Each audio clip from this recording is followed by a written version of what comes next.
Oh, beautiful. Thank you. All right. Hello, everybody. Welcome to the March 4th Board of Supervisor meeting.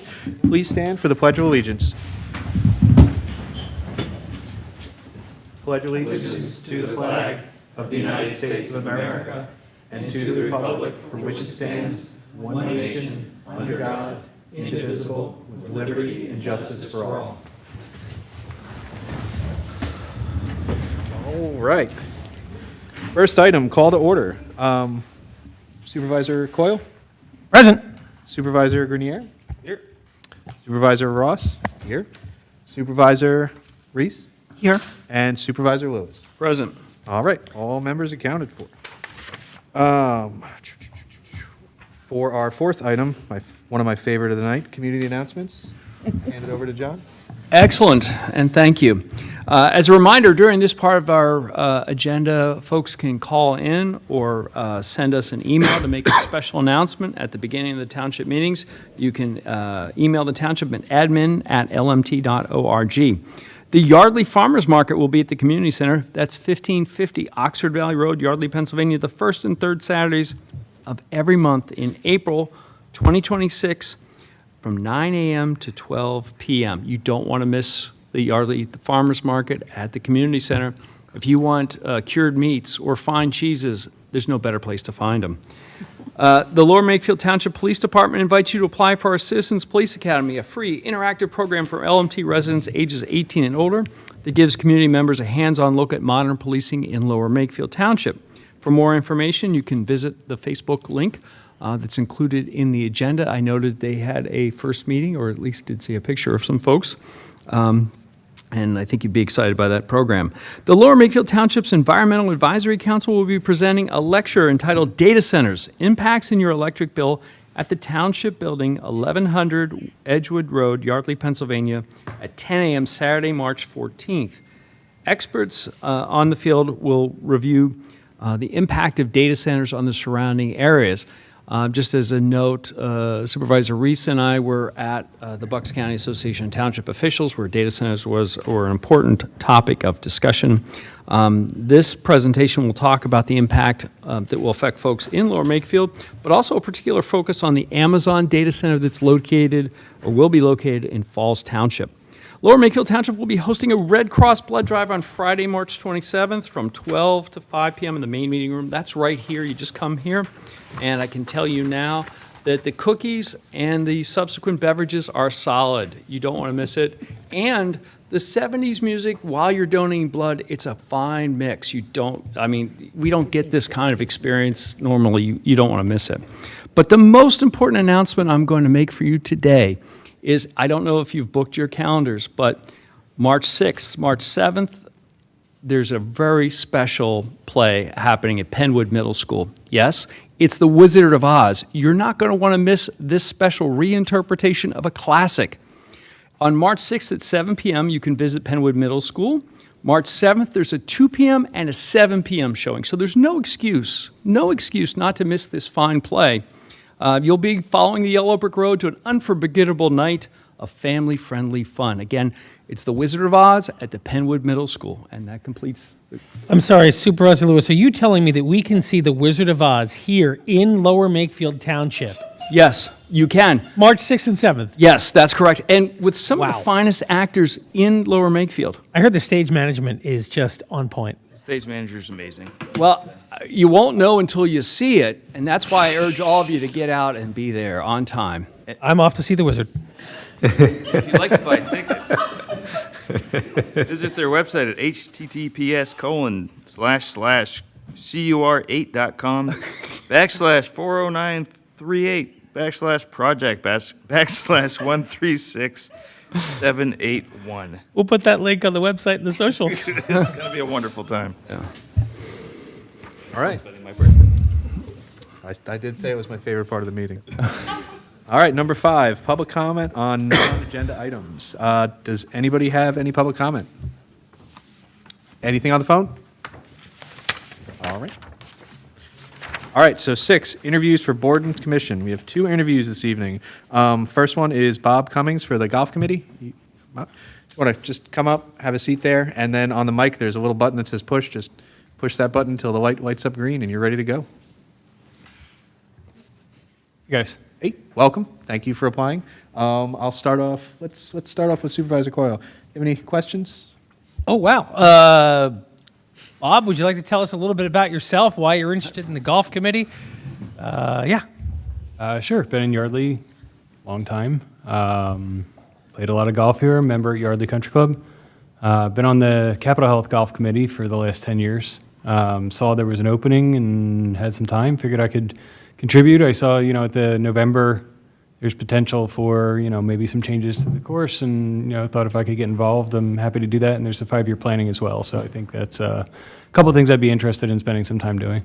Okay, great. And you talked about the Capital Health Golf Committee. So what does that entail, and what have It's you a done? charity. It fundraises for either the Cancer Center or right now it's maternal women and children. So we raise several $100,000 every time we do it. I've been Okay. doing that for And a have while. you spent much time golfing at our local course? Yep, both do you think of it? Makefield and Yardley, and among others, and with Judy's son Adam over at Trenton when I was at Trenton as well. Okay. Good. I'm not a golf guy, so I don't have a lot of great questions to ask. But listen, thank you for volunteering and standing up, and I'll defer to some of the other board members who might have some more salient questions. Dan? Sure. I'll echo that. Thank you for throwing your name in the hat. Appreciate it. I'm curious, your experience with our golf course and just others that you've been a part of, outside of the golf experience, what if there's an interest in looking at other activities that go on at the golf course? Because that's what we've been looking to improve for years, as you might know, is just the food and beverage and other activities that go on there as ways to increase revenue. So if you have any ideas on that, I'm all ears because we're trying to figure that out. Yeah, I mean, I think that's probably the biggest opportunity is both, you have the range. I saw that, there's some events there with the weddings and things. There's probably some ability to expand on that, I would think. I saw the bar was redone, which I think was a nice redo. They did that, 6-7 months ago, something like that. So that looks pretty nice. Do I have a ton of ideas sitting here right now? No, but I think it's something that I've been doing this a long time, so happy to come in with a fresh look at it. Appreciate that. Yeah. Thank you. All right. I have no questions, but thank you very much for applying. John? Yeah, so couple, as we've often talked about the golf course, in some ways it's a prized asset of the community in terms of, playability, the experience that people have. It's also somewhat of a challenging asset for the township to manage. So the challenge for the golf committee and those who pursue it is how to make sure that that facility generates the revenue that it needs. So as you consider that, following along Supervisor Grenier's question, that you're right on. I think food and beverage is an opportunity. I would ask that we do another benchmarking of where our average revenue per golfer is. And I know our fees, greens fees, are on the high side, but we can command it compared to peers. But I'd be curious to see what we're doing with ancillary stuff. And your experience with the Yardley Country Club, did you have any sense of their finances at all or their processes? Yeah, I mean, they're doing reasonably well. They outsource the food and beverage to a third party, and as far as I can tell, they're cash positive and have been doing well and have reasonable surplus. I haven't sit in on the board meetings. I joined just shy of a year ago. I was at Trenton 6 years before that with Adam and folks over there, but have kept a pretty decent look at the finances. When you do a comparative of like Makefield Highlands versus the local surrounding courses, Makefield's probably the best course. We're very near to the best course in the area. I saw that the revenue was up based on the dollars, increase in the, per golfer, and the actual rounds were down, something like 4,000 rounds as of November. So that's, I'm not sure where that trend is going to sit. Obviously, we had 2 ungolfable months this year, which other years they probably have been producing at least some revenue. But I think there's an opportunity there, frankly. I mean, I still think comparatively to the other courses in the area, it's one of the best values for a good course that's very playable and fun to play. And I think there's probably some opportunities to do some additional, events there. I think that's another good source of revenue. Not just events like weddings, but probably events like outings as well. I mean, it's a good venue for it. It's a great course. Folks enjoy the course. Comparatively, I think it's one of the best courses around. Judy? I'm not the golfer in the family, as you well know. That was one thing I had thought about was some type of junior golf camp. I think the way to have golfers in the future is to get like I did, I got my kids involved very young. That was one thing. The other thing I was thinking was golf outings. You've done them. Yeah. I know they are very successful when done well. I organized one or two myself years ago. But I really don't have any other questions. Like I said, I'm not a golfer. I know what a course is supposed to look like because I grew up on them. But the actual playing, my family doesn't play with me, let's put it that way. Adam's a very good golfer. Yes, I know. Scary. All right. Well, that was it. I don't know if we're going to be making a decision tonight, and we have another interview after this, but we'll keep you informed, and thank you very much again for applying. Yeah, thanks, guys. Thanks. All right, for our next one is Joseph DeSantis. Come on up.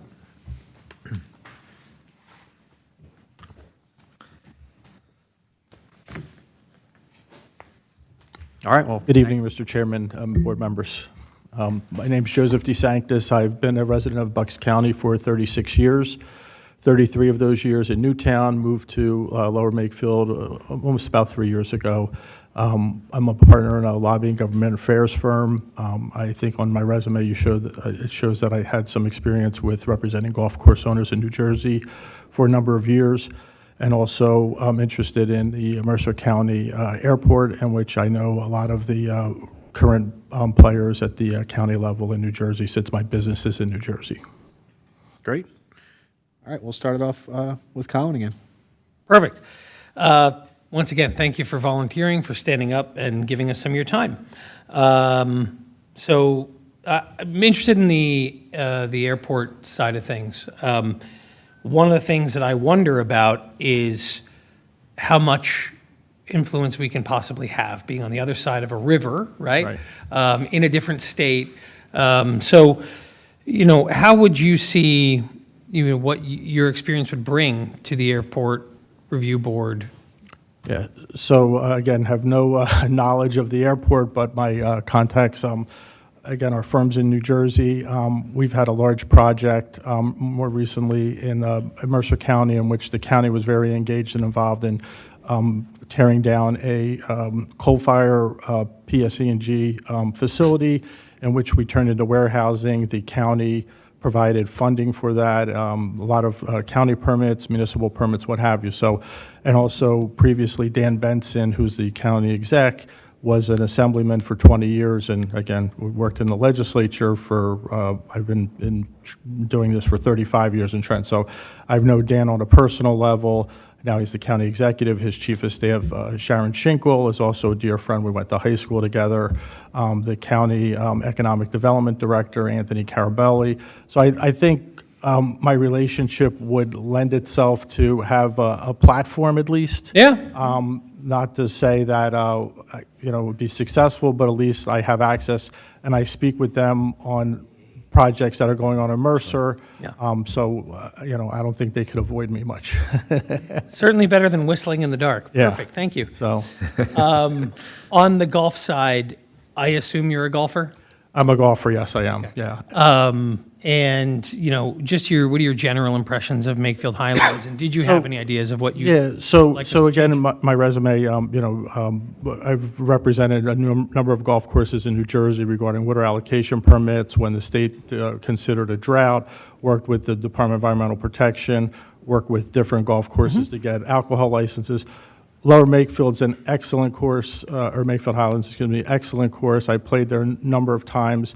As far as on the revenue side, every time I've played, it's jam-packed. So I don't know if you can get many more players on there, but the, ancillary revenues, I've been to some birthday parties there. One of my daughters had a wedding shower there. So I think, that's the way to try to look at additional revenues, but I think, from what I've seen on the outside looking in, it seems like, they're doing everything to get as much revenues as possible, so. Great. Well, thank you for coming tonight, and I will yield to my colleagues. Dan? Thank you. You have quite the interesting work history. It's pretty Yeah. I'm interested in both, actually. From a golf perspective, can you just confirm that there wouldn't be, with Spirit or anyone else, there wouldn't be a conflict of interest with any of your clients or former clients? No. Sure, okay, No, just checking. absolutely not. And that, I think you already answered my questions about the golf course, but I'd be interested in your take if you were able to actually look behind the curtain, so to speak, and peel that apart and see what ideas you could come up with. It sounds like Yeah, and again, like I said, as the previous gentleman stated, the golf course is in excellent shape. Every time I've played the last 4 or 5 years, it seems like the rounds, the number of rounds per year with the, like I said, I've never been there in a prime time and seen any lag. There's always, foursome stacked up. It seems like the restaurant area also does well for people, after golf. But I guess, one of the things is maybe looking at a Thursday, Friday crowd after, when golf's done, to have people just come to the area and experience the restaurant. So that may be an option for additional revenues. Exactly. And then on the airport side of things, it would be whether, I'm not sure where that panel wants to go, but regardless of what that group ends up doing, I would be very interested in any feedback you could get from the county from your various connections, I guess, in Mercer County, to see how we might be able to at least strike up a conversation and have some real, Yeah. we've gotten the old Heisman to the face Oh, sometimes okay, when yeah. trying to interact with the county. So anything we could do to open that door would be appreciated. Sure, be happy to help in any way the board sees fit. Appreciate that. I have no questions, but your resume is impressive. Thank you for applying. John? Yeah, sure. Well, first off, I was pleased to see that you have relationships with some of the Mercer County folks. I have great respect for County Executive Benson. I have met with him on occasion. The only beef I have with him is I think he went to Georgetown. Yeah. So that's a problem. When you see him next time, tell him I'm willing to take him to a game so he can watch them lose. But that being said, that's an area where we need dialogue, quite frankly, in terms of our ability to work with them. I sense that there are people on the other side of the river in Mercer County who are unhappy with the nature and structure of the expansion of the airport, and there's a balance that I think we can work to help reduce the net negative impact on the community while preserving as much of the positive impact for Mercer County. So that's, if I were my druthers, that would be the one. And again, relay that I'm more than willing to take them to a Georgetown game if that helps move the discussion. And so in the past, the county's been reluctant to meet or discuss any of their plans? We've had one discussion with County Executive Benson, and we had some follow-up from that. There was interest in working with the Delaware River the Delaware River Valley Regional Planning Commission for a noise study, and we were unable to get that moving with the DVRPC. I had folks on the Bucks County side ready to help with that, but the DVRPC wasn't interested in it. I think it kind of died both sides. So if we can get a dialogue moving, when I talked to County Executive Benson, my sense was there were some bright lines of things that they are particularly proud of related to the airport that they want to continue. And there are things that they want to do at the airport that, we might be fine with. And I think there's an opportunity for us to have a better dialogue is my sense. And I don't know that there's enough of an incentive on their side for that yet. which is why when it piqued my interest when you mentioned that experience, that we could have some discussion. I realize that there are some members of our community who are like, they don't like the airport or what have you. The airport's been there a long time. And you moved here, knew there was one, and we've had different times where different airlines were much more a noise concern. And economics may drive how much noise and how much externality that we have here. That being said, I think there's a way for us to work together in a constructive manner. It's not easy, and that's why I would think your willingness to step forward, that would be ideal. So sorry if I'm leading the witness, as it were. Again, whatever the board decides, I'm Yeah. fine with, so I'll serve at the pleasure of the board. Awesome. Judy? Well, I just, last week, was the liaison to the airport committee, and access to being able to speak to people was one of the major topics. I do go across the river, as you may know, for years, every day. But one of their major concerns is the flight school, that it is ramped up considerably. And it is causing problems on this side of the river for homes that have, well, been here even probably before the flight school actually was a flight school, but that we were told that the flight school was going to be training mechanics, and that was going to help people in the Trenton area get jobs, and we have found out they are not training mechanics at all. There's no mechanics schools, so we were kind of sold a bill of goods that wasn't true. So having the access and the ability to, be open, honest, and have conversation, I think is what the airport committee has been looking for quite some time. And the fact that you have the personal connections, I think would be a major, major asset. That's all I have. I really don't have any questions. Your resume well speaks for itself.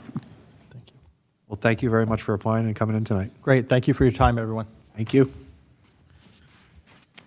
All right. 6. Item 7, the consent agenda. Is there a motion to approve the consent agenda? So moved? I'll second. All right, any questions from the board? Yes, please. Dave, for you, I guess. Three in a row. I'll cover you with 3 of them. Okay, I think 2 of them are, at least 2 are fast. Okay.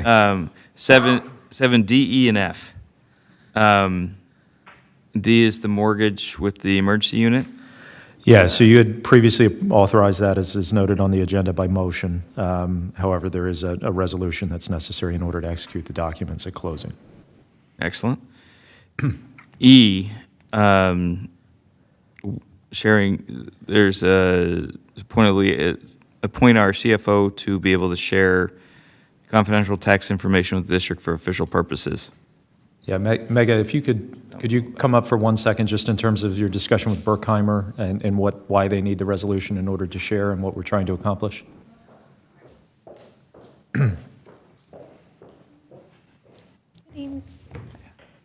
Good evening. Is it on? Okay. Yeah, you're good. Yep. Making sure I always. So Berkheimer needs this. It's an agreement with them for us to be able to pull reports online for all of the taxes that they collect for us. It's a really simple request from them.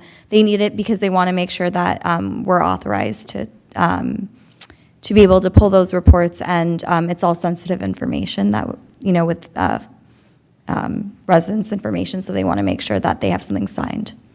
Okay, and All it this is. is just routine stuff? Yeah, it's just a routine thing. Yeah, and We a just lot never, of it, yeah, and some of the information, I mean, I don't mean to jump in, but as No. I understood it, some of the information's coming electronically, some of it is paper-based information. Yeah. Mega was just trying to essentially consolidate the way in which we're receiving information.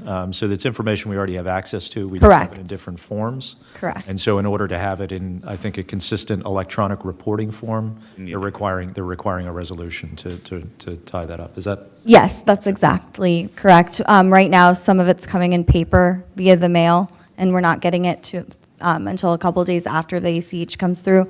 And then the other report is coming in the mail with a check. So all of this will be consolidated. So everything's coming through ACH. So it's faster to us. And then the reporting we're able to pull and get so that we can tie back for our bank reconciliations and all. Of course, if it's electronic, you can actually do something with it. They can Yes. actually analyze it versus using a highlighter. Correct. It was something that I just came across over the last couple of weeks That works. and realized. So Cool. Thank you. thank you.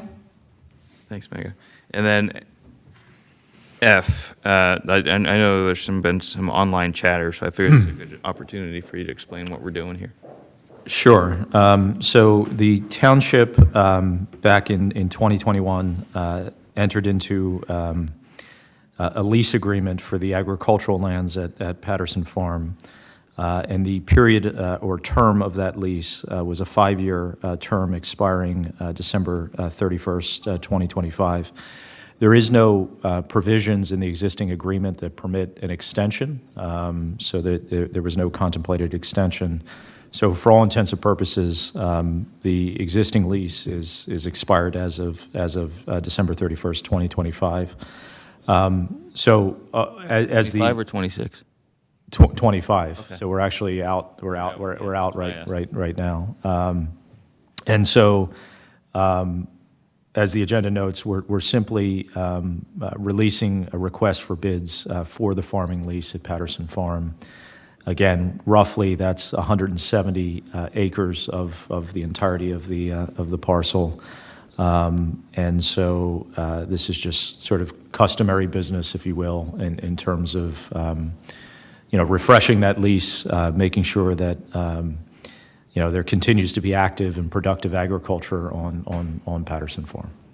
Is there any opportunity in there? I know there's probably terms and conditions and timeframes and everything else in there. Is there any opportunity in there for like a bid alternate if they have another idea that springs to mind that we didn't think of that they could? We can. There's nothing currently in the draft document, but we could incorporate that as an additional sort of value add that somebody could express as part of the consideration that they're offering. Yes. I just think if they're more creative than we are with the Sure. land design, Sure. give them the opportunity. Yep. Yeah. So the document again is we can add that just in terms of sort of duration of term. It contemplates the document contemplates a 5-year base bid period with the ability for the lessee to exercise a 5-year extension option. So it would provide flexibility for the operator, but also some stability for the operator as well. How about use of the buildings, to the extent that they are usable? Yeah, again, we've generally not prohibited use of those buildings. The current operator, as I understand it, given proximity of other agricultural lands, has chosen not to use that, but the township has never prohibited the use of those buildings for agricultural purpose. 'Cause as we move forward with grant monies and other monies to improve the buildings, it's always good to have somebody Sure. in the building to keep Sure. it up. So Absolutely. there's an opportunity for that. That Yep. would be interesting. Cool. That's it. Thank you. All right. You're Any comments from the public? All right. With that, I'll call the motion. All those in favor? Aye. Aye. Opposed? Motion carries 5-0. All right. Number 8, community development.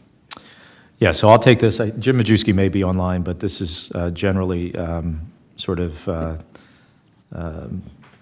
just customary business. So 511 Lindenhurst Road has gone through the sewage facilities planning process, and this is essentially the Form DEP resolution that's required to amend our Act 537 plan to recognize the sewering of the property at 511 Lindenhurst.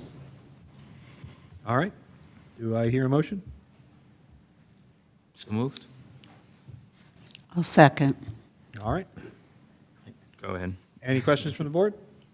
Quickly, this is the one directly, what's the street there? Yeah, it is.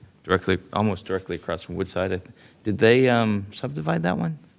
I'm trying to remember. So again, they're working through the sewage facilities planning process. The Planning Commission, I think, has acted upon it. I think it does need to come back before the Board of Supervisors, but these two sort of processes can sort of operate independent. So my understanding is it will be back before you for purposes of the formal approval of the subdivision.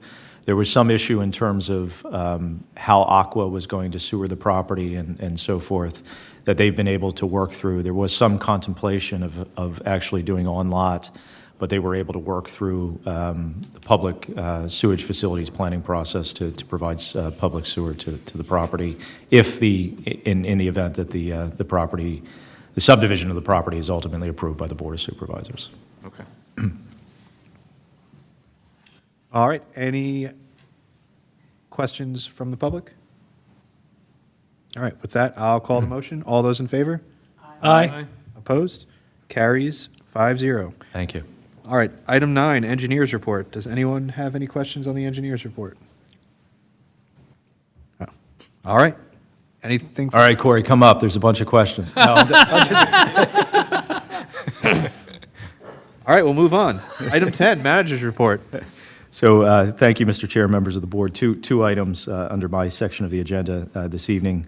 The first item is a T&M proposal related to stormwater utility program management from HRG. Now that we've pretty much went through the development process of the utility, the rate setting structure and so forth, the proposal that's before you, again, is really on an as-needed basis to help assist with some of the programmatic elements associated with the utility. So things like reviewing credit applications to the extent that there's an engineering component involved in that.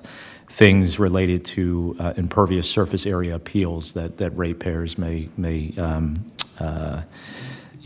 submit as part of the credit and appeals process that you established through the manual that you adopted. So again, our recommendation would be to continue to have Tyler, who has been our primary point of contact, assist us as needed as we're moving into actual program management or the actual utility being effective. The stormwater budget did contemplate this cost, so there is already built into the budget consideration for so the management of the program as we transition forward. So, All right. With that, thank you. Is there a motion? So moved. Second. All right. Very quick question. yeah, The billable rate is tied to the MSA and not It's- something separate for that is correct. It's tied to the master services agreement that we have. Yes. Yep. So all the terms and conditions are Correct. back That to is correct. Yep. All right. Any other questions from the board? Any questions from the public? All right. With that, I'll call the motion. All those in favor? Aye. Aye. Opposed? Motion carries 5-0. Okay. The next item is also, somewhat stormwater related. It relates to our MS4 program and the approved pollution reduction plan that was approved by the Department of Environmental Protection. There is a supplement. You had executed an original contract for general MS4 program support some time ago in the amount of $50,000, and this is a supplement. This is supplement number 1. To look at sort of additional evaluation associated with some of the projects that were outlined in the PRP project based on, the pollution reduction plan. Some of the projects that are in that document after further review are, I would say, questionable in some ways, whether it's related to constructability, or whether it's related to the ability to actually reduce sediment loads that are going into the water bodies that we need to obviously do as part of our permit process. There's also some strategy in the reevaluation in the sense that the permit requirements are ever-changing, and so there are some types of projects that are more cost-effective to do as part of this permit cycle that may not be an option moving forward. And so some of that relates to potential stream bank restoration projects and so forth that may be credited activities in the next permit cycle, but not credited to the same level that they are credited as part of this permit cycle. So again, with that, this is to help administer a revision to our PRP and look at alternative projects that generate a little bit more cost efficiency and also effectiveness in terms of meeting our sediment reduction loads. All right, thank you. With that, is there a motion from the board? So moved? Second? All right, any questions from the board? Dave, that grant announcement we got from the federal government, that could eventually, when that money comes in, these are the types of projects? Correct. As well as others that we could apply that to? right? That is correct, yes. Yep, yep. Great. Any comments for the public? All right, with that, I'll call the motion. All those in favor? Aye. Aye. Opposed? Motion carries 5-0. Thank you very Item much. 11, Public Works. Come on up, Eric. He's got the mustard color on tonight. I like it. Everyone makes fun of the color. I like it. I like it. It's one- Nobody made fun of it. They complimented it, is what they did. Yeah. Most of the compliments are bad my way. Do you have a click share? I don't know if you want to do the Public Works one too. I can grab that real quick. Where's click share? Is it up there? It is not. The laptop's not, too.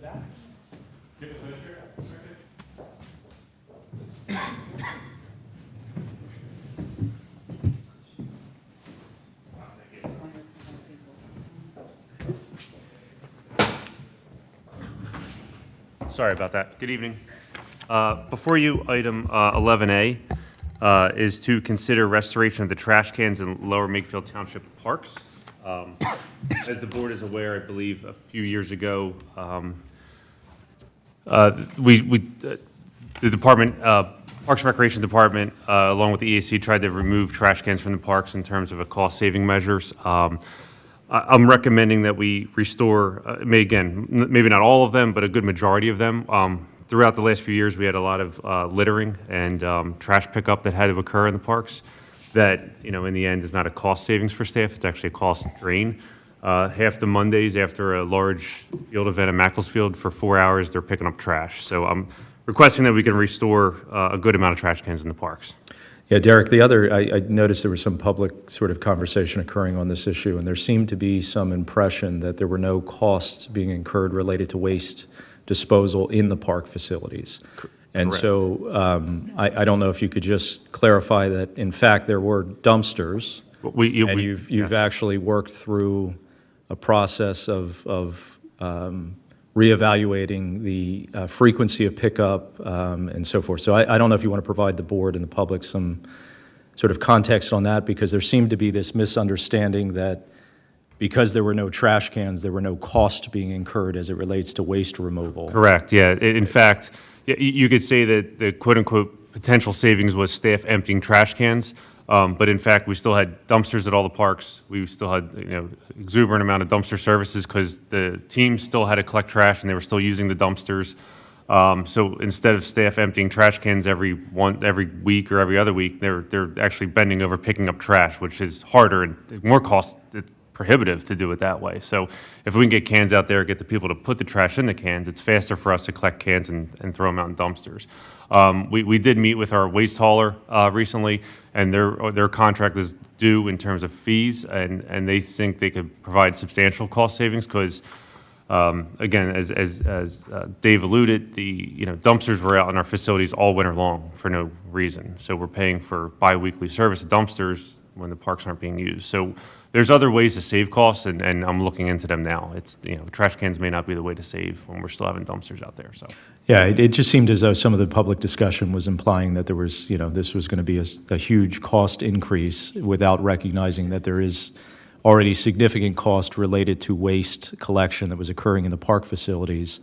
And again, as Derek has indicated, we are now evaluating the frequency of pickup and the placement of dumpsters and the timing of the placement of dumpsters to make sure that we're being more effective from a cost standpoint as it relates to those costs. And we still have all the old trash cans, correct? Yeah, absolutely. Yeah, we never got rid of them. We stockpiled them. And to the other point is when there was league events, large events or tournaments, we ended up putting trash cans back out for those events. So we had double labor to go reinstall a trash can for a day, then go pull them back out. So It was a lot of I have a question. difficult handling. After I won election, my mother called me to say that all of her friends were calling and asking to put the trash cans back in the parks. Yes. So it was the very first thing. Very first thing.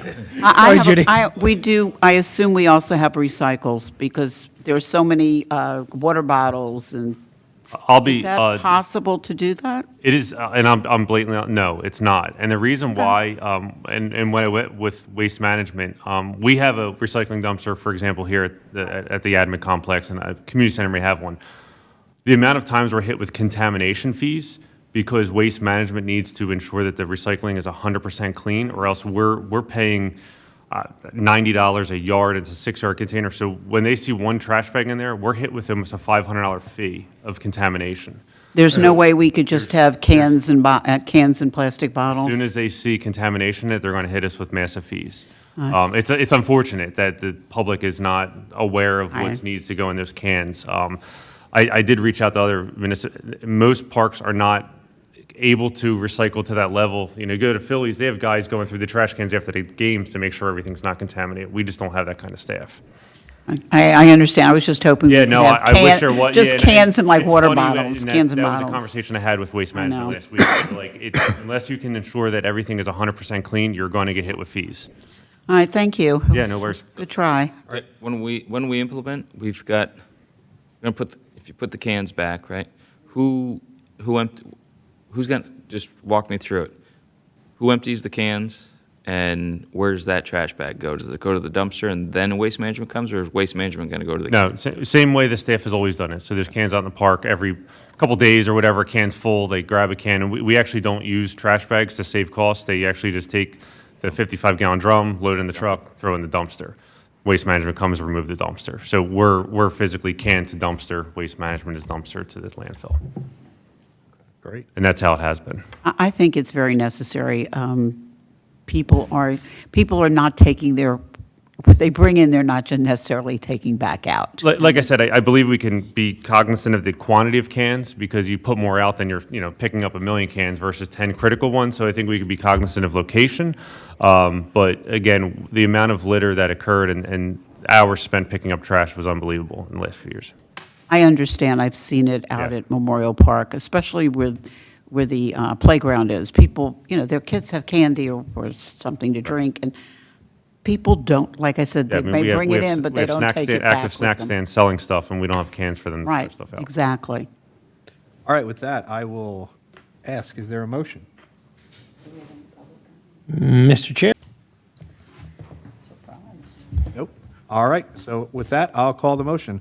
All those in favor? Aye. Aye. Opposed? Motion carries 5-0. My mom will be very happy. Thank you. Item 11B before you is to consider the acceptance of the bid from Armor and Sons Electric in the amount of $407,950 for the traffic signal and ADA improvements at Big Oak and Makefield Road. Again, this is a project that's been kind of ongoing since a grant was received in 2017. So this is finally taken to fruition. This is Arley grant, I believe it was? Yeah, automatic red Arley light grant. enforcement grant, yep.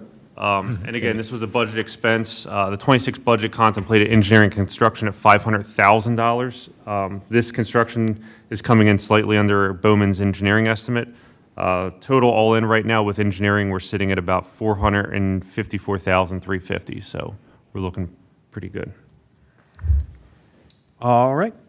Is there a motion? I'll move to accept the bid from Arbor and Sons Electric in the amount of $407,950 for the traffic signal and ADA improvements at Big Oak and Makefield Road. Second. All right, any questions from the board? Any questions from the public? All right, with that, I'll call the motion. All those in favor? Aye. Aye. Opposed? Motion carries 5-0. Thank you. Item 11C is consider authorizing the release of bids for the 2026 road improvement program. I believe before you in your packet, you should have had the slides. Just some brief things that we worked with Pannoni, working through the road program for this year, and again, planning for the next 3 years.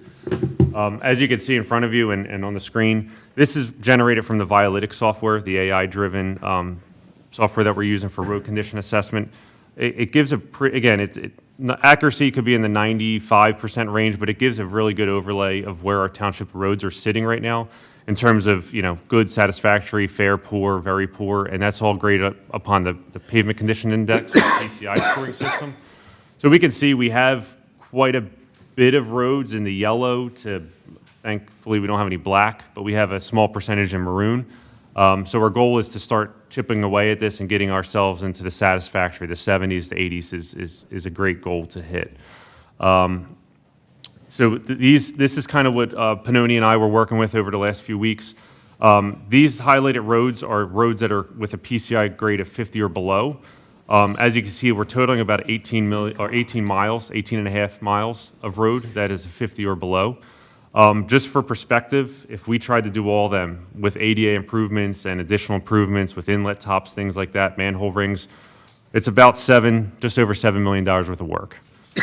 As the board knows, our road improvement fund is funded with about $2 million annually. So just to give perspective with what's out there and what's to come, again, this is a great tool for planning purposes. And again, in addition to those roads, you also have, resident concerns, some issues with Vialytics with where the PCI score might be slightly off because it's segmenting sections of bad road, but it's still grading it a little bit above a 51. So these are there's probably another 6 miles of road that, should be right on the cusp of being included over the next 3-4 years. Again, another $2.3 million. So all in total, you're sitting at almost just shy of $10 million worth of paving that really needs to be done to bring us up to about a 65 in terms of grading score on our PCI index.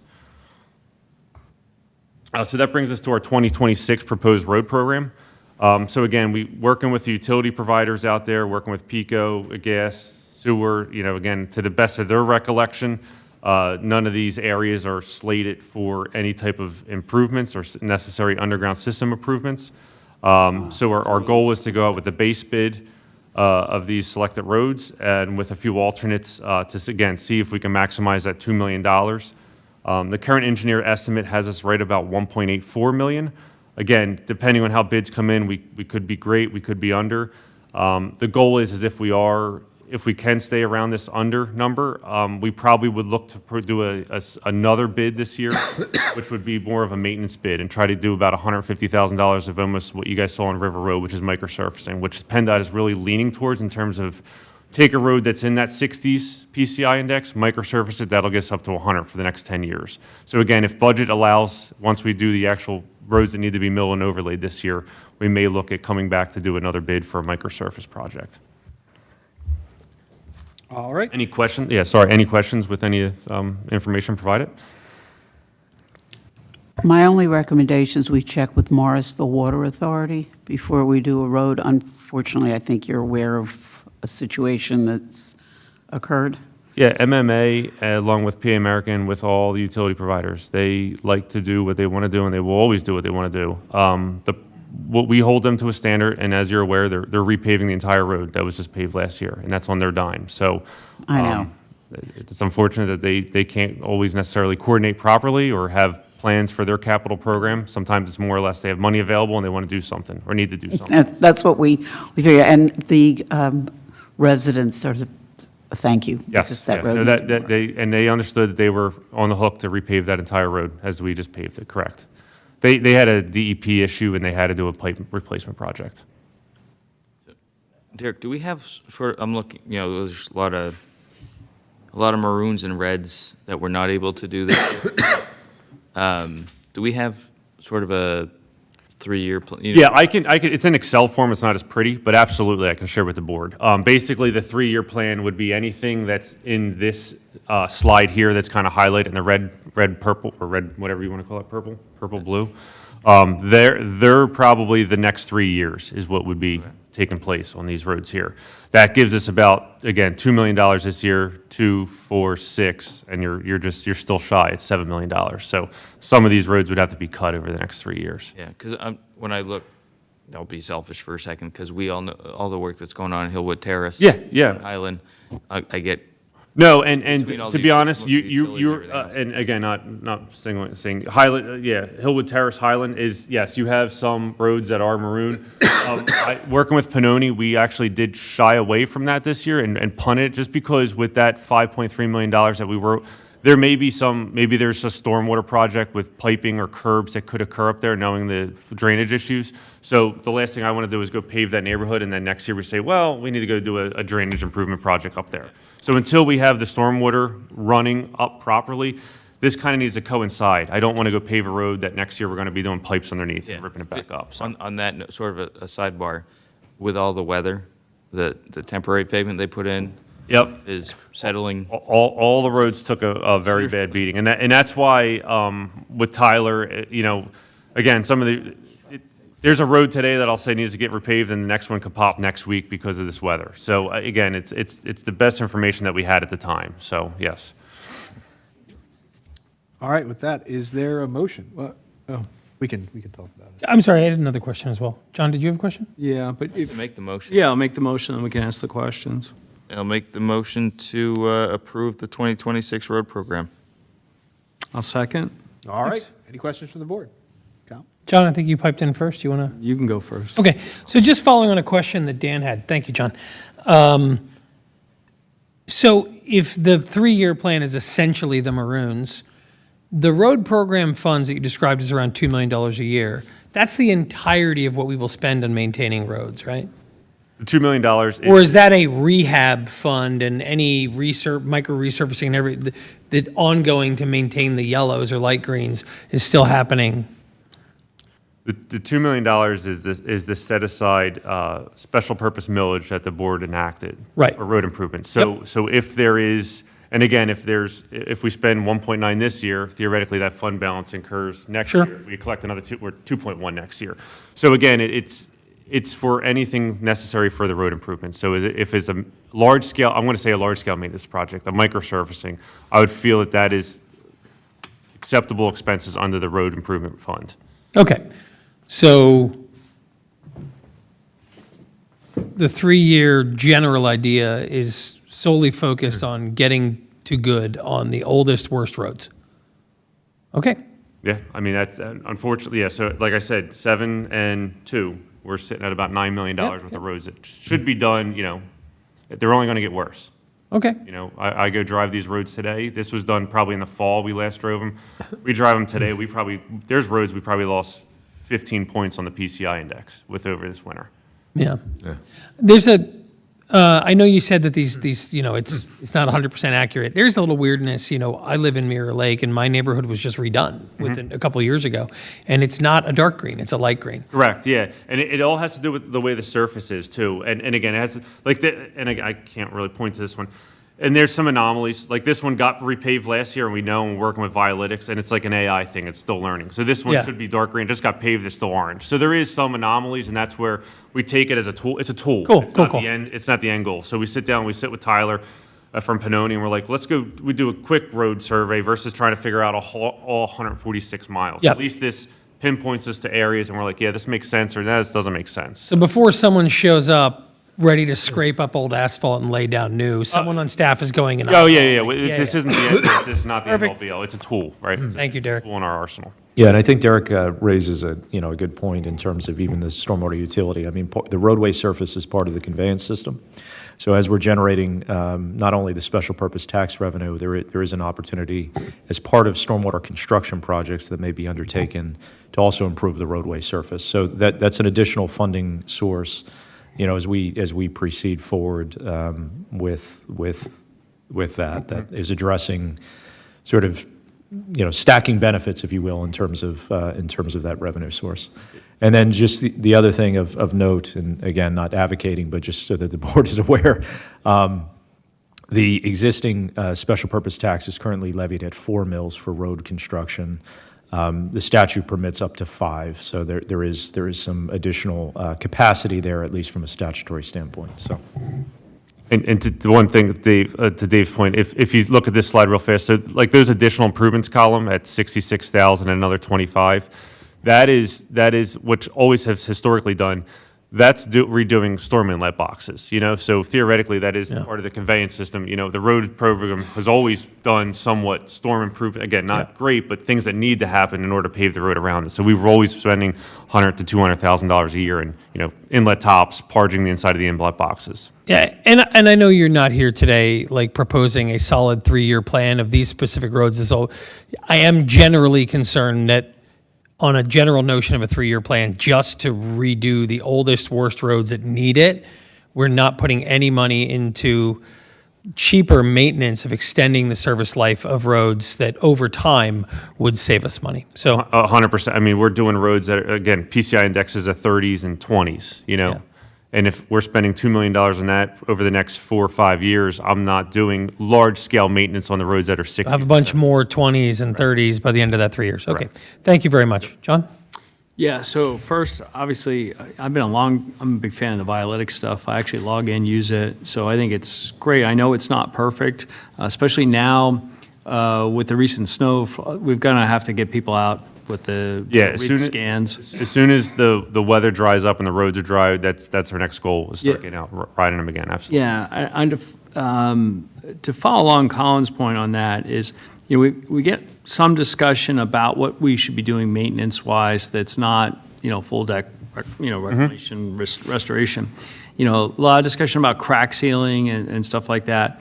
And then you've got PennDOT with the microsurfacing. Where do we need to be in terms of thinking through the maintenance stuff, and what should we be doing strategy-wise collectively to get there?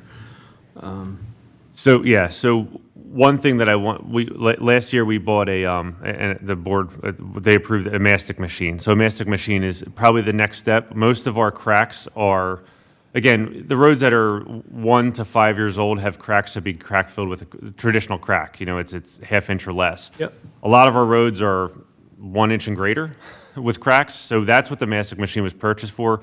And we're actually we've been using that throughout the winter when it wasn't snowing to start getting out to crack seal larger cracks to get the roads sealed up. So that was step one, and that's been very successful for us. The next step is now that we have a good staff that's here, is to start working backwards and doing crack sealing, again, working backwards. Drive the roads that were just paved 2 years ago. Do the small cracks because you could do them fast, and start working backwards in terms of maintenance. But I would think the next big thing we need to start, as I mentioned, is take a neighborhood or a development that's in the yellows or in the light oranges, and do a large scale maintenance program with microsurfacing. Go up to the north end of Dolington Estates or something and do it up there as a trial program to see how successful it is, because it will make it green for the next 10 years. Versus, I could tell you right now, we won't be up there looking at this. We may not ever pave that for the next 10 years, at $2 million a year. So on the Violetic stuff, and what's great about it on the stormwater inlets, it'll show when an inlet is depressed or raised above. It creates a ticket, which is wonderful. But I'm wondering, could we tune I'm glad that you're having discussions with them. Can we tune it to figure out which roads benefit from crack sealing? They are just releasing AI-driven management program. So they're actually about to release it, that the AI takes over and tells you what to do in terms of, hey, you got $2 million to spend, Right. do this. And that's what they're working on that in terms of IT. Okay. And they're going to say, hey, if you want to do a microsurfacing program with $100,000, go here and do it. It's going to tell you where you should be focusing your attention on. I think it's like a Q2 or Q3 release this year, and that's what they're about. That would be huge. Correct. Yeah. The other thing, and I know when we talked to them previously, was about benchmarking, right? And I know they service a lot of German municipalities, but I'd like to get to a point where we could hold our own. Yeah, I would agree. Once we're a little bit more in the green, I would say it would be great. So, and then Yeah, but the one thing, I would say, and I don't mean to interrupt you, John, but Derek has developed quite a relationship with them. And so we have become, in part, sharing our experience with the tool, and in exchange for that, they've come and provided a lot of, I would say, value add in terms of allowing us to sort of pilot different things and so forth. So it's been it's been a great tool. Again, you guys made that investment. The staff has done a great job in terms of accepting it, in terms of utilization of technology. So there's a lot more to come, but a lot of good work that's happening through that investment that was made. They're kind of beta us with bike paths. So they just Okay. gave us a license to do the bike path system, for no cost, to see if, drive our 20-some miles of bike path with our, gator and see what it comes up with. Yeah. And they're very, they're working with us to better their program at the Yeah, same time. no, Yeah. what I've seen was really cool, and, so I'm a fan of it. On the microsurfacing stuff, the one thing I know, will we be getting resident concerns where it's a little rough while it's in the microsurfacing process? It depends on, I've had some conversations and actually went to a lecture about it. There's one company basically in the whole state that kind of does a version of it. Yes, there's different, and I can't think of the other treatment. I keep using the word microsurface, but there's another treatment and it's skipping my head.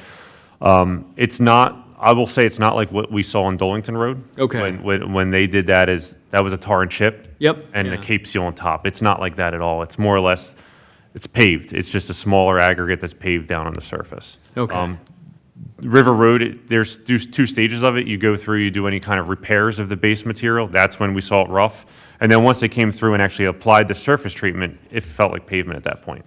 It's not like Dolington Road. Yeah, no, and just so that we know, because we're going to get, 100%. yeah, and the sooner we can explain to people, hey, that this is a process that's going to take time, they'll be happier. So thank you. Yeah, no Really worries. appreciate it, and and I'm hoping we can get all these alternates in there, too. Yes, me too. All right, any more questions from the board? Any questions from the public? With that, I'll call the motion. All those in favor? Aye. Aye. Opposed? Motion carries 5-0. Thank you. What number are we on? We're on D. 11D. There we go. Consider acceptance of the 2026 seasonal pool parks restroom cleaning services agreement. Again, this is something a little bit newer, more of a overall potential cost savings for the pool and the other parks. Traditionally, we depended a lot on in-house staff or seasonal staff at the pool to clean the restrooms. This is more or less to have a contractor come in once a day, every day, 7 days a week to properly clean the restrooms at the pool. And eventually, it's actually potentially will forecast it to have an overall savings to the pool budget. All right. Is there a motion? So moved. Second? All right. Any questions from the board? Yeah, I'd like to understand how an outside service would be cheaper than in-house cleaning. The amount of money we were spending on 15-year-olds at the pool was pretty extraordinary, quite frankly. And that's not to say that, again, it's a community pool. It's an opportunity for people to Sure. gain employment. But I think Quick numbers, a normal day had 4 individuals, 4 hours for 4 shifts For cleaning the restrooms? and emptying trash cans. Okay, and this is a proposal for a once-a-day? You're correct. So this is this would take care of the restrooms once, deep clean, sanitize, things like that. Working with Kristen, the pool manager, she'll have her other staff, such as the assistant managers, head lifeguard, pool trash cans throughout the day as the day goes on, kind of reallocating tasks from those 16 individuals a day that were dedicated to that. We did also talk that there probably would be a smaller shift of 2 at the afternoon hours just to pull trash cans and keep up with that stuff. So it's not eliminating that task and role of the local community 15-year-olds, but it's to greatly reduce the quantity of 16 Okay. a day. Could I make a request that at the Absolutely. end of the pool season, yourself or Mega just presents to the board an analysis of the results of, was there cost savings Yeah, absolutely. recognized? Yeah. Okay, thank you. I think we're doing that across the board at the pool with some of the new things we're trying this year. yeah, again, not to get on that topic, but the staffing structure there is, it was very segregated in terms of roles and responsibilities, and there's an opportunity for not as much stovepipe organization in terms of how we're staffing that pool. I'm all for. Cross-utilization of, yes. Yeah, I'm all for efficiencies. I just get nervous when we say this will be cheaper, and then we just assume that it was. Sure. No, wanna absolutely. double Yeah, check. no, we're happy to Absolutely. verify that, yep. Thank you. All right, is there any questions from the public? All right, with that, I'll call the motion. All those in favor? Aye. Aye. Opposed? Motion carries 5-0. Thank you. Item 11E, multi-part. E bullet 1. Consider acceptance of the pool slide gel coating and exterior painting proposal with Safe Slide Restoration. It is a buy board contract number 756-24 in the amount of $35,962. I was going to keep just- going. No. Nope. Sure. Mr. Chair, I move that we accept the pool slide gel coating exterior painting proposal with Safe Slide Restoration. I'll second. All right, any questions from the board? Didn't we just do this 2 years ago? Yeah, do you want to provide Yeah, that's context it, on? yeah. We So kind of have to do it. Yeah. Almost It's like okay. it's here. Be glad to give some backstory. So my understanding, the slide has been maintained throughout the last few years. And by maintenance, it's cleaning and waxing. We've had unofficially, the slide gets inspected every year by a third party issued by the, Department of Agriculture, I think it is actually, for amusements. The state did come out and just did a cursory. They highly recommend it, that it probably would not pass inspection unless it was re-gel coated, because there's a lot of flaking, there's a lot of spalling of the actual gel coat surface. So by gel coating, it is actually redoing basically the riding surface. It's not a wax, it's the actual application of material. I do not know when that was done last. Okay. Yeah. Along those lines, the structure of the slide itself, that all passes inspection, right? In terms of the fiberglass structure itself? Well, that and then the piers underneath. Yeah, they saw no issues with that. His biggest issue, again, cursory, he's state, a third party does it, issued by the state. But his big concern was the actual condition of the gel coat. Right, and the concern for riders would be that you'd have flaking fiberglass. And That's it might exactly be it. itchy, and more importantly, that curly slide is slow, and you need the gel coat to speed that process up, so. And you don't want anyone to get cut. Correct, yeah, Yeah. that's what it all comes down. You don't want any kind of flake come up and you actually get it. But your sense is if we do this, we're not, because we've had discussions about the slides that we're worried that they would need a full sail restoration or, This would have them pass inspection. Again, they're still 20-some years old. They're getting old, but in working with the vendor, that's why they also have the exterior painting to, again, seal the outside of it, protect it from UV rays. Yeah, yeah. Try to get it a little bit longer down the life. okay. All right, any more questions from the board? Any questions from the public? And I'm sorry, and that's the exterior of the actual slide. It's not the superstructure, it's not the metal work, it's just the slide, just so that's clear. Yeah. All right. I'll call the motion. All those in favor? Aye. Aye. Opposed? Motion carries 5-0. The next item, it goes with the first item. So this is consider the acceptance of a 5-year annual pool slide inspection and maintenance program, again, with Safe Slide through their buy board contract 756-24. Total amount over the next 5 years is $28,673. So just a little context for this. Again, I recommend we do it. We're not locked into anything. I just want that to be clear. This is more or less locking in pricing for us over the next 5 years. So just hypothetically, if we don't have a slide in 2027, we're not on the hook for anything. We are just locking in pricing for them to come out, do the annual wax clean. And that, by doing this, that keeps their work that we just approved at the $35,000 under warranty for 5 years. If not, it's only a 2-year warranty. This has them coming out, this has them doing their inspections, this has them doing their waxing. It just kind of locks us in for those prices over the next 5 years and guarantees us a 5-year warranty. And the treatments are different on the. Yeah, first that's why the treatment. years go up. So year 27, obviously, there's not much to do besides inspect it and clean it.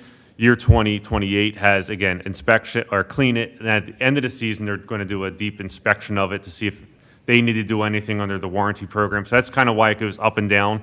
And obviously, year 2031 is the most expensive because, again, it's 5 years old, heavy waxing, and then probably year 6, you're going to look to re-gel coat and re-exterior. It's almost a 5-year cycle that they said you should be doing those gel coatings. All right.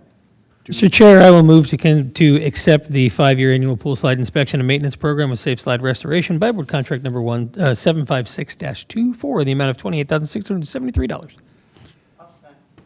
All right. I'll second. Any questions from the board? Any questions from the public? With that, I'll call the motion. All those in favor? Aye. Opposed? Motion carries 5-0. Thank you. Thank you, Derek.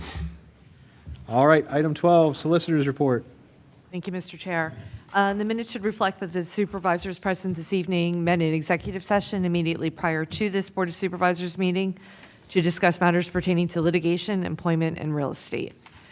With that, my report is that within your next meeting or maybe the meeting thereafter, we should have before you for your vote and authorization to advertise a backyard chicken coop ordinance. And secondarily, hopefully the land development agreements and the financial security agreements for what is commonly known as Wright Farm. They are being negotiated, discussed right now, and hopefully they'll be before you in the next 2 weeks to 4 weeks. All right, thank That's you. it. Thank you. Does anyone have any questions? All right, thank you very much. So, item 13, Supervisor Reports. I will go first. I do not have any reports. None of my committees have met yet this month. John? We have a planning commission meeting on Monday, but that's all I have to report. All right, thank you. Colin? I have nothing to report. My committees have not met since the last, in any, nothing new. Thank you. Judy? The Trenton Mercer Airport Review Panel did meet. They will be sending a letter of recommendations to the Board of Supervisors for items that they feel that the board might be able to address. Nice way I can put it. Golf and Parks and Rec will meet next week. Thank you. And last, Dan? I thought you were going to say, but not least. Kept you hanging a little bit. Just said last. Very on point. Let's see. The only report I have is for the zoning hearing board, met last night, had a single issue. It was another pool with impervious surface. This case, they ended up reducing the size of the pool, but it was on a slope adjacent to a floodway. The pool was supported by a retaining wall with an infiltration trench that was below the elevation of the floodway. So lots of very technical information that, the engineer wasn't there. So I think they went ahead and approved it with conditions in a smaller size, but the engineer's only going to review it once it gets to a building permit phase. So there may be opportunities to review our zoning ordinances or our practices, get the engineer to review those items ahead of time so that it's not left to the zoning hearing board to try and make those determinations when none of them really have those skill sets.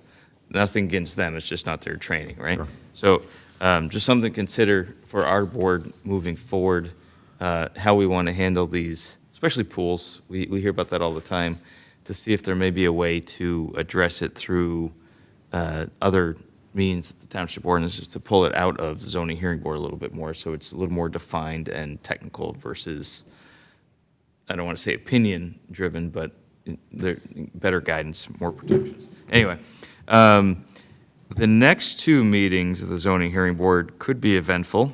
We get a lot of March 17th and April 7th, and Madam Solicitor, if I misspeak, please correct me on any of these items.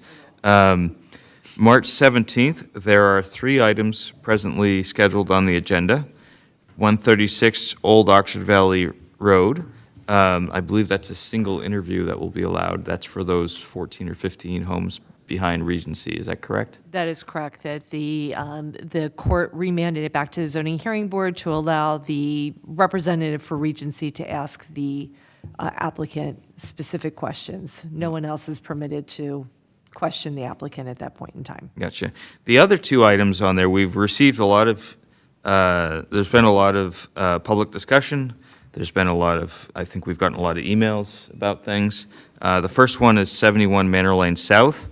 What some people who are following along online may remember the phrase functionally obsolete was used related to this one. That one will be back in front of the zoning hearing board on the 17th. So if you have an interest in that one, please attend that meeting and let your voice be heard. The other one on that date is 1675 Langhorne Yardley Road, what most of us would think about as the CVS or car wash project. I think they had some sort of public workshop at the building tonight, I guess. Yeah, Did there's not attend? community outreach on behalf of the applicant. Okay. That one, I think I can speak on behalf of the board on this one. We've received many emails about this particular project, asking us to oppose. I don't know that we've had any in favor, but we've received a lot of emails asking us to oppose. And we have been responding from a technical perspective, letting people know that really the best way to have your voice heard if you are in opposition to this project is to go to the zoning hearing board meeting and get your comments on the record, and if you are able to get party status. If you're only coming to us and coming to our meetings about that, then you're a little bit late in that the only thing we can do is actively oppose and make our comments heard at the zoning hearing board through our solicitor. I'm not allowed to speak on behalf of the board. Or we could take them to court afterwards and appeal it at Court of Common Pleas, but that's taxpayer money right there. So Dan, if I may ask you a point of clarification. If I'm a private resident who feels that it would be inappropriate for an automated car wash to be at the gateway to our historic district across from historic property, which is a beautiful example of preservation of 18th century architecture in Lower Makefield Township and its history as a farming community at the crossroads of America, I should attend the zoning hearing board and speak publicly as a private citizen and share my concerns. yes, and I would do that on March 17th, St. Patrick's Day, in this very room at 7:30. Thank you, Supervisor Goodyear. Thank you, Supervisor Grenier, because I was asking whether I could have party status as a private citizen as well. Then I'll ask our I solicitor. would ask our solicitor, and I would also, eventually at the zoning hearing board meeting, you may need to ask the zoning hearing board solicitor. Zoning Yeah. hearing board solicitor will make that determination whether or not you are permitted party status. There are generally geographical boundaries in which it's determined who receives party status. I understand. But absent party status, there's always an opportunity for the public to speak. Okay, thank you. And one more, the April 7th meeting, so St. Patrick's Day meeting will be eventful. The April 7th meeting, the 600 Township Line Road project, the Banyan Treatment Facility, which several folks have also attended our meetings and provided us public comment here, as well as sent us several emails about it, similar to the car wash.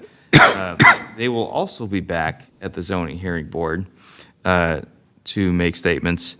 So if you have an interest in that project still, this is another opportunity for you to attend that meeting April 7th at 7:30 p.m. in this room to make your opinions heard. And Madam Solicitor, please add on. Absolutely correct. And on April 7th, it's a substantive validity challenge that was initiated by the applicant, Banyan. So that will be before the zoning hearing board at that point in time. Yeah. So please, if you have an interest in any of these projects, attend the meeting. Don't just post on Facebook. Don't just email us. It will pay dividends for you to attend the meeting and make your comments heard. Last but not least, I did want to make sure that everyone was aware that we did receive another $1.5 million grant through DVRPC's Transportation Alternative Set-Aside Program for the Taylorsville Road Sidewalk and Drainage Project that we've been talking about for so long. Goes without saying, thank you to all of our residents, present company included, for all of your support to get this done. So now we have a pretty much fully funded project that we can move forward with. So here to that. That's the end of my. Thank you. All right, so item 14, other business. We don't have any other business. If I may briefly, Mr. Chair? Yeah, absolutely. So our first April meeting does conflict with the first night of Passover, and I know we'd had some informal discussion about changing that. I just wanted to ask while we're all here this evening if anyone knows if the Monday or Tuesday of that week, March 30th or 31st, would be suitable for a meeting, should one be needed. Point of order to our solicitor. Does it have to be in April? Or could it be another? We have to have one in April or no? Required to have one, yeah. Okay.